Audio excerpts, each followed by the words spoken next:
بسم اللہ الرحمن الرحیم۔ معزز سامعین گرامی قدر، شفا کے بعد وظائف آپ کے سامنے رکھ رہے ہیں۔ آج جو وظیفہ آپ کو بتلانا ہے اس کا میرا عینی مشاہدہ ہے اور اس کو میں نے بہت ہی زیادہ مؤثر اور تیز رفتار اور مجرب پایا۔ یہ امی عائشہ کی سے روایت ہے اور بخاری مسلم یعنی متفقن علیہ حدیث ہے کہ رسول اللہ صلی اللہ علیہ وسلم کے پاس بالعموم کسی بھی بیماری میں ملوث مریض آتا تو رسول اللہ صلی اللہ علیہ وسلم ایک خاص وظیفہ کثرت سے کیا کرتے، اور رسول اللہ جو عمل کثرت سے کریں اس کے اندر اتنا ہی زیادہ فائدہ ہوتا ہے۔ رسول اللہ صلی اللہ علیہ وسلم کہتے بسم اللہ تربت ارضنا بریقت عبادنا یشفا بہا سقیمنا باذن ربنا۔ اس کا کیا مطلب ہے اور اس کا کیا طریقہ؟ صحابہ نے وہ عمل بھی بتایا کہ انگلی کے ساتھ زمین کے اوپر سے گرد کی جو طے یا مٹی ہے، بسم اللہ، اللہ کے نام کے ساتھ بسم اللہ تربت ارضنا، زمین کے اوپر سے جو مٹی ہے یعنی زمین کی مٹی، اور بعد نے کہا اس سے مراد صرف مدینہ کی مٹی ہے۔ تو یہ علماء کا موقف ہے، لیکن آپ جہاں کہیں دنیا میں موجود ہیں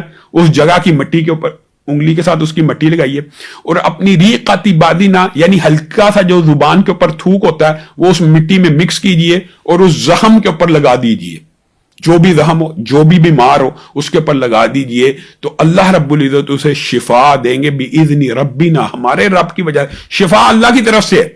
لیکن لعاب کو مٹی میں ملا کر لیپ کرنا یہ سنت سے ثابت ہے، اور یہ دعا اتنی مجرب ہے۔ ہمارا ایک دوست تھا، اس کو 18 سال سے سکن کے اوپر نشان تھے، چنبل کا مرض جس کو کہتے ہیں ڈاکٹر، وہ جاتا نہیں تھا۔ اس کو یہ وظیفہ بتلایا، اس نے مٹی کے اندر اپنا لعاب مکس کر کے بسم اللہ تربت ارضنا بریقت عبادنا یشفا بہا سقیمنا باذن ربنا لگایا، دور ہو گیا۔